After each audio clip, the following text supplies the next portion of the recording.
उन्हाळ्यात पश्चिम महाराष्ट्रातल्या सध्या थंडीचा कडाका कमी झाल्याचं जाणवत आहे आणि त्यातच कोल्हापूरमध्ये गेल्या 2 ते 3 दिवसांपासून ढगाळ वातावरण आहे। त्यामुळे थंडी कमी झाली आहे, पण आज मात्र सकाळी सकाळी कोल्हापूर शहरावर पांढरी शुभ्र धुक्याची चादर अंथरल्याचं पाहायला मिळत होतं आणि शिवाजी विद्यापीठाच्या परिसराचा हा अत्यंत देखणा असा परिसर आहे।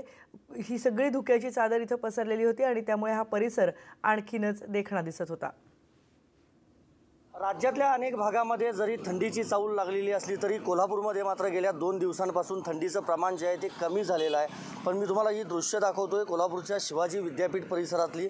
मोठ्या प्रमाणामध्ये या ठिकाणी धुकं आहे। धुक्यामध्ये जर आत आपण पाहिलं तर या गार्डनच्या पलीकडे खरं तर छत्रपती शिवाजी महाराजांचा पुतळा आहे, पण कुठेही आपल्याला या ठिकाणी पुतळा दिसत नाही। इतकं दाट धुकं या ठिकाणी आपल्याला पाहायला मिळतं। जी मुख्य इमारत आहे विद्यापीठाची ती देखील आपल्याला पाहायला मिळत नाही आणि रस्ता जर आपण पाहिला तर हा जुना पुणे बेंगलोर हायवे म्हणून याला ओळखलं जातं। या भागामध्ये देखील दाट प्रमाणामध्ये धुकं दिसतं। आपल्याला जी झाडी दिसते डिवायडरवरची किंवा रस्त्याच्या कडेवरची त्याच्या बाजूला देखील मोठ्या प्रमाणामध्ये पांढरं शुभ्र आकाश आपल्याला पाहायला मिळतं, म्हणजेच ते धुकं पाहायला मिळतंय आणि त्या परिणामी वाहतूक देखील काही वेळ मंदावलेली आहे। वाहनं जी आहेत ती हळूहळू चाललेली आहेत। अनेक वाहनं जी आहेत ती लाईट्स लावून त्यांना खरं तर मार्गक्रमण करावं लागतं आहे। पण गेल्या 3 ते 4 दिवसांमध्ये कोल्हापूर शहराचा जर विचार केला आणि जिल्ह्याचा विचार केला तर अनेक भागामध्ये ढगाळ वातावरण होतं आणि त्यामुळं थंडी कमी झाली होती।